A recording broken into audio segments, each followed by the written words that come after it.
Hey, from the studios of TLC Talk Radio, welcome to A Vibrant Mix with Tasha, Tamiko, and Fred. Don't forget to check us out on Facebook, Twitter, and Instagram at the handle A Vibrant Mix. I am your girl, Tasha, here without my fabulous co-host. So if you are watching this video, you're probably wondering, Fred and Tamiko look very different. Today, we have a great show lined up for you. Our in-studio guests are pastors, Dr. Eric Clopton of Cosmopolitan Community Church and Pastor VeRita Quinn of Remnant Ministries. And one of the things that we talk about a lot on our show is mental health. And no, we're not normally just teasing Fred. We are encouragers of people to seek treatment if something traumatizes them. And unfortunately, in our community, a lot of times that is frowned upon. We come from the old school, don't share your business. But we want to talk about grief counseling, which is very important to any community, but particularly in the African American community. And Pastor Clopton and I, full disclosure, he's my cousin, brother, pastor. We just experienced something that was very traumatic in the loss of our uncle, the patriarch of our family, and it was completely unexpected. He wasn't ill.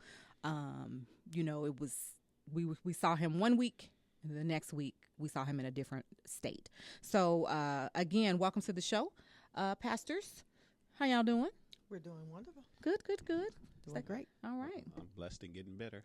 All right. I'm down with that. I am Right on. absolutely down with that. So there's a new grief ministry that is starting at Cosmopolitan Church. What is grief? How would you define grief? Grief can be defined as several things. Come closer to your mic. Well, how about now? Better. Right on. Well, to me, grief is the emotional response to a loss of some kind. Mm-hmm. It can be a thing, it can be a person, it can be, and that it's an emotional response. Depending on the individual, it can go from emotional to being physical. That's my 2 cents. Did you have anything to add? I just, I want to say to piggyback on that, and it's a state of being that sometimes people are there and they don't even know, they don't understand that that's where they are. And it doesn't always relate to death. It, like he said, a loss of something or a situation can cause the person to be in a state of grief and they not know it. So was it appropriate that I flipped out and cried when I lost an earring my mother gave me? Because to me, it was sentimental. And it, my mother gave it to me. I'm very, sentimental in that regard. Like, I literally bawled and cried. I mean, I got over it, but I had a fit. Right. It's different for each individual. Okay. Based on your background, based on how you were raised, based on your faith. It can manifest itself, and your response will differ based on any wide number of things. Okay. Right. Yeah. Everybody reacts differently to different things. Okay. So then what is grief counseling? What is that for? What is the definition of that? Well, I like to say it's an opportunity for people to come in, whether it be individually or in groups, and express to someone how they're actually feeling without anybody judging them because of how they're feeling.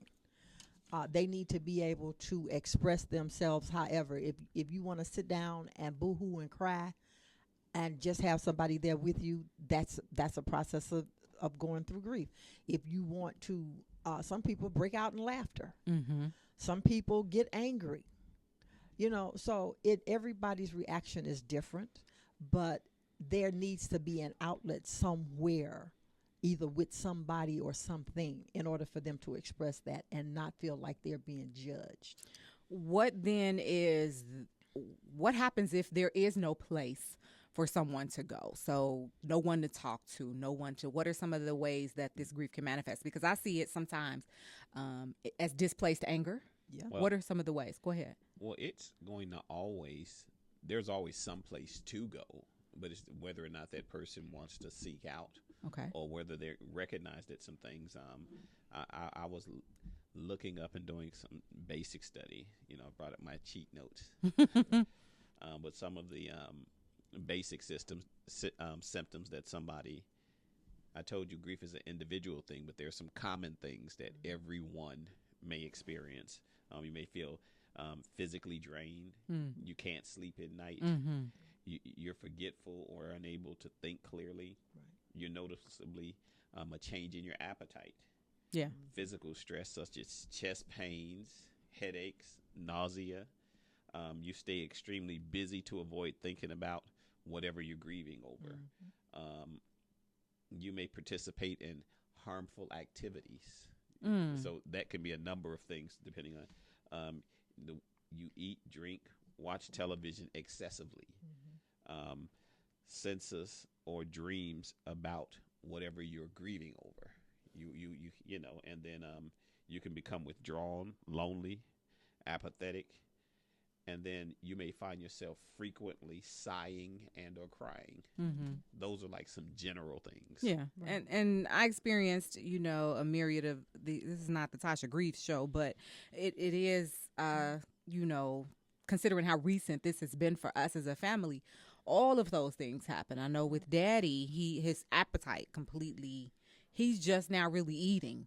You know, he just didn't feel like it. Like I would kind of make him, like, Daddy, just eat this chicken. I ain't hungry, eat it. You know, that kind of thing. How can one be of best support? So maybe I'm not the person that they should talk to on a professional level, but how can I support someone who is grieving? Because we're fortunate, you know, to have a large family base, a large friend base, a large faith base. That is not everyone's story. That's true. And you don't, you know what, sometimes you just being there. Okay. You don't have to, you know, like maybe somebody needs to call and talk to somebody and they feel like, well, maybe I can call Tasha and talk to her. And all they want to do is talk. And you'd be like, well, I can't get a word in edgewise. You didn't need to get a word in edgewise. They needed to vent. They needed to get all of that, whatever is built up, pent up inside. They need to get it out. So that's right. Somebody might want to call you and they just, the minute you say hello, they start boo-hooing and bawling. Like just, gas. You got to get it out. Better out than in. You got to get it out. You just got to get it out. You know, but however it is that they need you. And like, you know, I had a friend that when I was introducing this and I said, well, you know, I'm going to start this. And at that time I said, I'm going to start this grief. I'm going to do this grief seminar. Oh, I don't need that. I don't need that. But see, that's what do you call it? Defense that's mechanism. A defense mechanism. Why do you think people are so defensive about grief? Because I don't think we take it really seriously, and because of the uncertainty of death. We all experience death on some or a loss of some kind all the time, and it's a internal thing. I'll give you an example. Myself, when my mother made her transition some years back, I was so busy dealing with everything and making sure that everyone else was okay. You know, I'm the youngest, but just going through her funeral, making the arrangements, picking out clothes, you know, jewelry, going back and forth, trying to be a support to my siblings where I could. And I went through the entire process.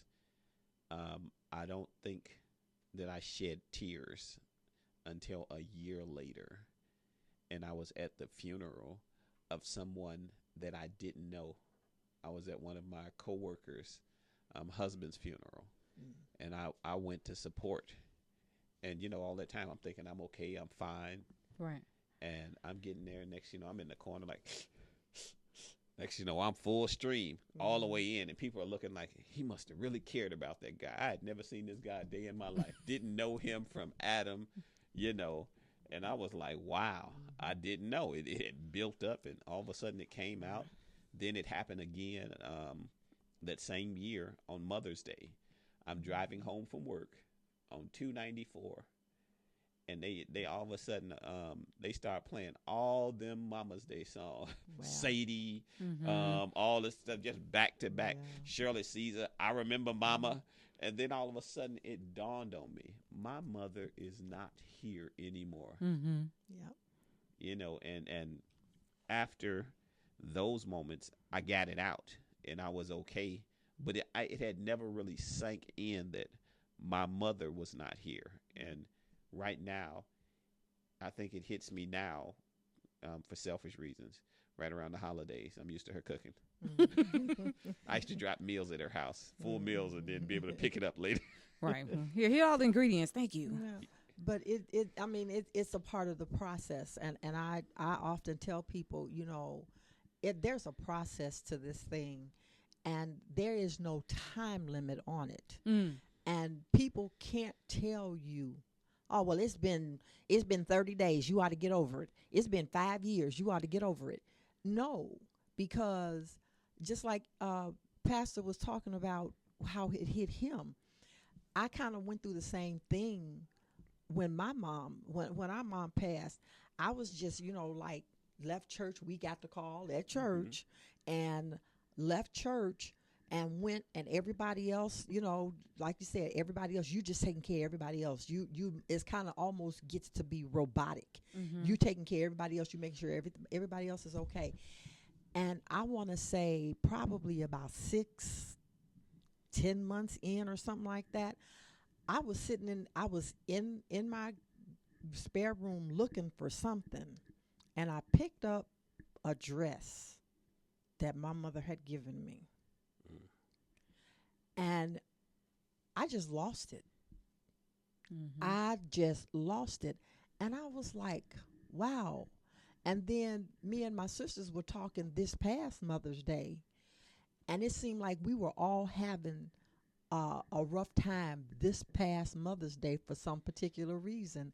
And it's been like 13, almost 14 years. So there is no time frame. Right. And I tell people all the time, you have to have some empathy if you've never been there, and sympathy if you can relate. But don't ever tell somebody you need to get over that because you've been going through that too long. That's horrible. It really is. There are those that, but there are people that tell that. Yeah. Wow. Because they may have gotten over it, or they may not have had the relationship that you had Exactly. with an individual. And then as I was really doing some serious study on this topic of grief, you have to know that there's a possibility, depending on your history, depending on your family, your health, and all that grief can turn into clinical depression. Absolutely. And those are two different things. Yeah. Grief typically will run its course, whether it's slower or faster, depending on the individual. But then if there's a history of depression in the family, if you've never experienced death, and this is your first death of someone close to you, there are a number. If you have no support system, no network, if you have prior issues with drug abuse or alcohol abuse or something, there's a great possibility that grief can escalate into, clinical depression. Or even chemical dependency, particularly if you've had a history and you've gotten clean. Because you want to forget. And I think that sometimes people, abuse something and they've never had a history of whatever. You want to not think about it. In our case, I think this one was different, referencing Uncle Bob, because we've lost aunts and uncles before. Eric lost his mother. She's one of those siblings. But it was a little different because they had been ill. We kind of knew, okay, this is coming. We don't like it, but we can begin to try to wrap our minds around it. Right. But literally, it was 1 week we were with Uncle at his best friend's funeral, and 7 days later, we're all rushing across town to the hospital. And so you're right. It's really important that people get the help they need. What if people are resistant to help? What if you see, your friend struggling and he or she is just not interested in fixing it? And it doesn't have to be a loss of persons physically, but maybe the death of a relationship, a divorce or something. I tell the listeners, I went right to counseling when my marriage ended because I wanted to make sure that I was okay. Right. Yeah. How can you encourage someone who's resistant? Pretty much, as the Bible says, testify. Okay. meaning whether it's your testimony or someone else's, and then kind of let them know that you're there. You could even let them know that a lot of these things are normal. If people realize that it's normal, and that whatever they're going through, they aren't alone, that this isn't the first time that it's happened, you know, that you aren't crazy, that you don't have to be the strong one, you don't have to, you know, let it out. Yeah. And even if you you think you're okay, go do like they do with your cars every now and then. You go get that checkup, a tune up. Yeah. Mm-hmm. Right. And it's true, because it doesn't matter how strong you are. Everybody has a breaking point. Mm-hmm. You know, Absolutely. and so you can't and don't, if you see that a person is resistant, don't try to force anything on them. Mm-hmm. You know, kind of walk it through with them, and like Pastor said, let them know that I'm here, and don't ever make the mistake. I've heard people do this so often. Oh, I know what you're going through. No, you don't. And you do not, because you've never experienced what they're going through. Mm-hmm. You can have empathy for them, but you cannot relate to that and say, I'm somebody that's lost their spouse. I'm not going to tell them I know what you're going through, and my spouse is still walking, breathing, and talking, and getting on your nerves. and you know, and yours just transition, and I'm gonna tell you, I know how you feel. That's the worst thing a person could do. And you or never even a know. step further. I think we're about to say the same thing, but even if you did lose a spouse like they did, your relationship was not the same as theirs. Exactly. You may love yours, or you may hate your spouse. Right. So you're good. Right. I've Some had people say good riddance, he gone. You Ooh, know, wow. but What I generally tell individuals is I've been through the experience, and I don't know how you feel, but I've been through the experience that I've, you know, and then I tell them how I went through the experience. that testimony piece. I've had friends lately lose their moms, and I reach out and I do what's I call it. You said the maintenance. I do it. I just send a hey, what's up? I'm checking in. How are you? exactly. You know, because my mother and I are going shopping tomorrow, but their mother is gone. So, you know, you want to be empathetic, as you mentioned, but you don't want to discount what they're feeling. Right. That's important. So tell me about the grief counseling that's about to start at Cosmopolitan Community Church. Shout out to Cosmopolites. Yay. Well, go ahead. No, they've had a seminar in the past, but there's nothing been ongoing, and we have a aged pretty much congregation. Okay. And so I think that there needed to be something put in place for ongoing. And one of the things that really pressed it is I had with one of my members recently. She lost her spouse maybe about 5 years ago, and then she just lost a close friend. And it was like her spouse just re-died all over again. And she shut down. We prayed with her. We were there. It was so fresh to her, and this was the first time I'd seen grief cripple someone, because she's very outgoing, very lovable, likable, always a great support to others. And so when she said, Pastor, I can't do it, I can't hang, I can't this, I need a week, I need some time off, and she was starting to withdraw, and that was just so unlike her. And so it really laid on my heart. So I'd been praying, and then I encouraged different ones to reach out to her. In addition to me, and we prayed, and then even one of the things that I mentioned earlier, her faith, and then having her church family around her, that's what helped her to cross that hurdle.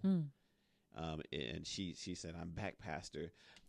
When we were streaming, she would comment on the messages and the sermons, and she would love this and the Word of God, in addition to having the different church members reach out, supporting her. That helped her to get through that thing.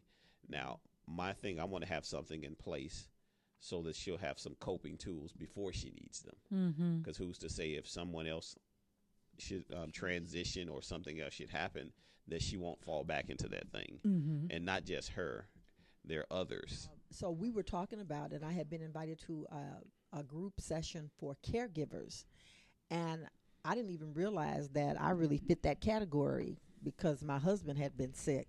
And I was like, this ministered to me. And then when I shared it with Pastor, he was like, you know what? We were just talking about something like this, and we need this. So I just took what I already had and put a packet and gave it to Pastor for him to go over and see what he thought about it. And it's basically scripture based, but it entails all the things that we've talked about previously, and just helping people get through that process, because Right. it is a process and it's an ongoing process.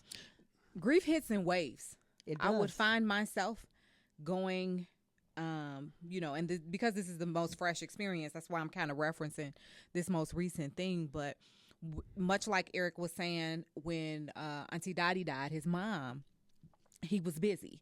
And I was busy handling, the things that my cousin Rita asked me to handle. And I kept viewing it like, oh, family gathering. When we finally finished the service, of course, we were sad in the service. We got back to my parents' house for the family repast.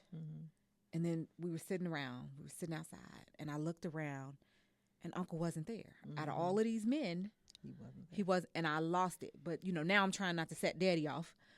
So I go in the den, and, my cousin, Reggie, came to check in. What's going on? I'm like, it just don't seem right. It's just, it's not right. And so it hits in those waves. And then other times I'm cracking up laughing at the video of us dancing or him giving Rita away. Right. So it does hit in waves, and you do need those coping skills. When is our grief program at Cosmopolitan going to launch? Well, we're working on it right now. The goal is to have something in place at least by October. Okay. And then I want to do something at least quarterly, so that way you can, something ongoing, and it won't be just open to it won't be just be closed to Cosmopolitan members. It'll be open to everyone.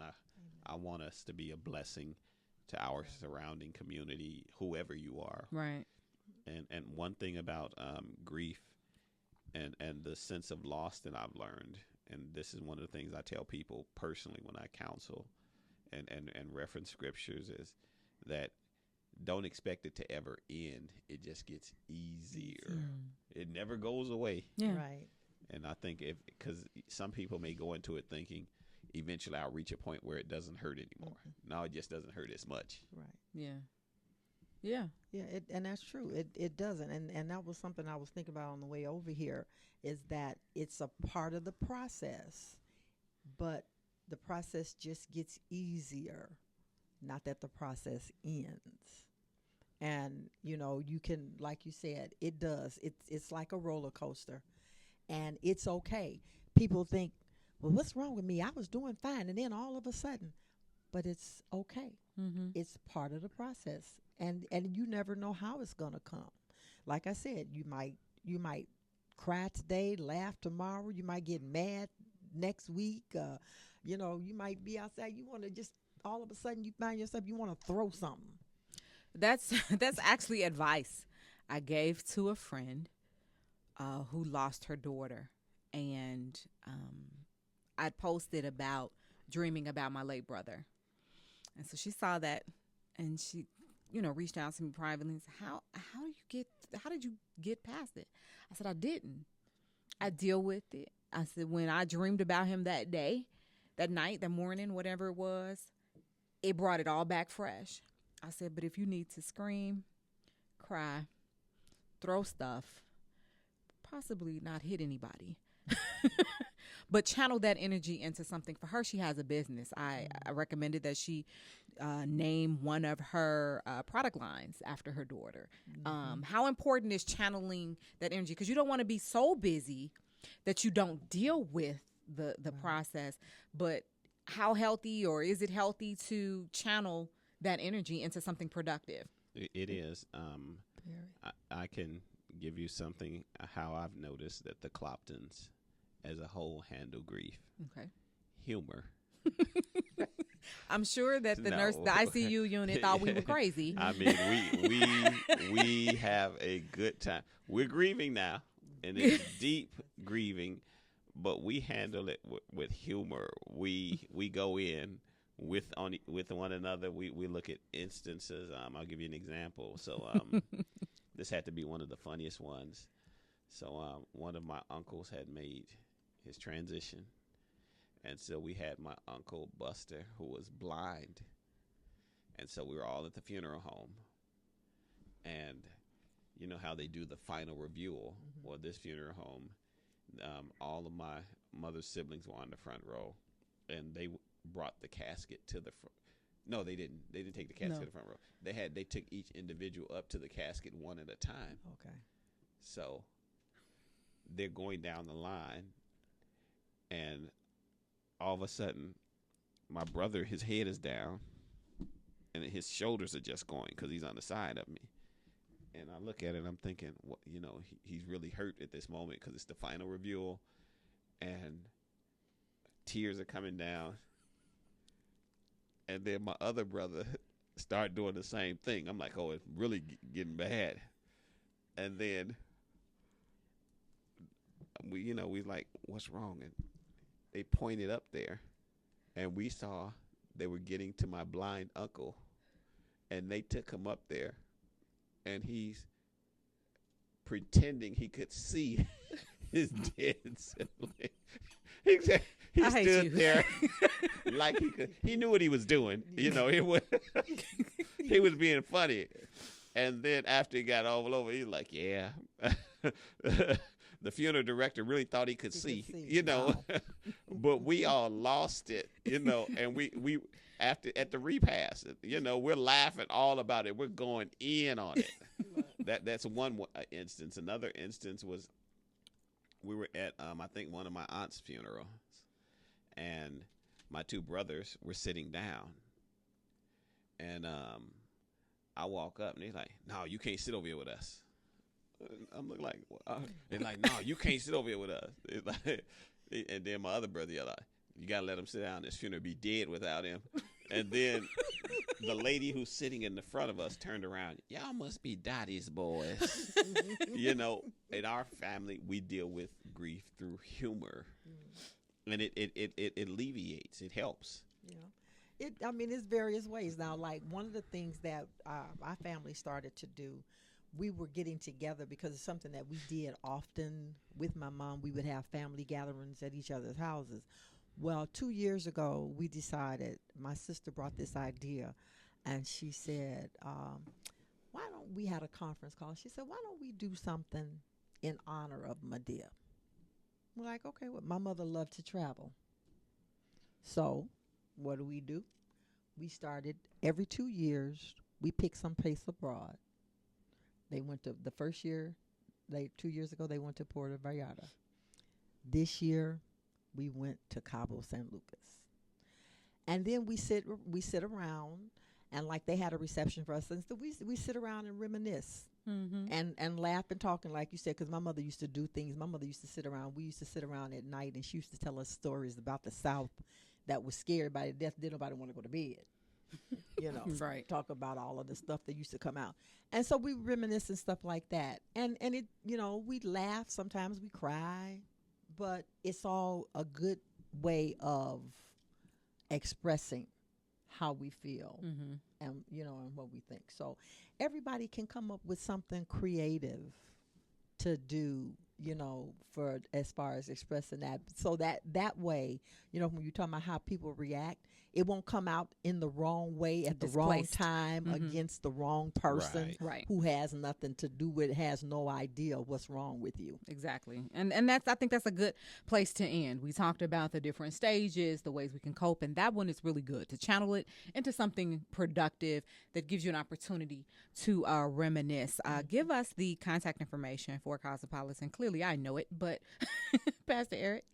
Well, we're Cosmopolitan Community Church located on the corner of 53rd and Wabash. The exact address would be 5249 South Wabash, Chicago, Illinois, 60615. You can find us on Facebook. You can find us on YouTube, on Twitter, and Instagram. I heard that your media director was great. I heard.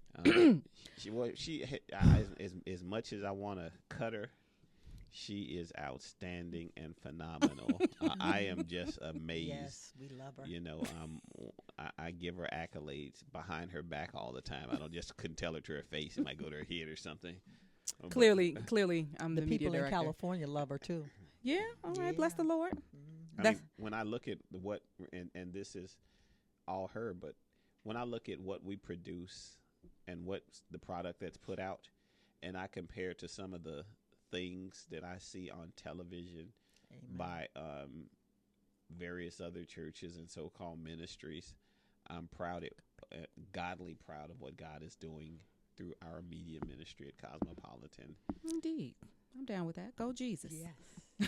So, Cosmopolitan Community Church winter services for people who may just want to visit. Every Sunday morning we start at promptly 10:45. We don't do church all day, but we do effective and powerful ministry.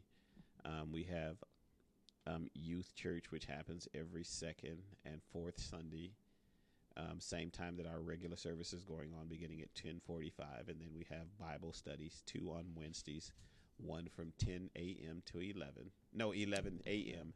to 12 p.m. And then our evening Bible study happens from 7 to 8:30 p.m. But prior to evening Bible study, we have prayer going on, intercessory prayer that's happening from 6 to 7. Amen. All right. Well, we appreciate you being a part of a Vibrant Mix this week. Shout out to Fred and Tamiko in their absence. They had a lot of things going on, and we completely and totally understand. Don't forget to like a Vibrant Mix on Facebook, Twitter, Instagram, and on YouTube. And don't forget to check us out weekly for new episodes. We will catch you next week. Bye.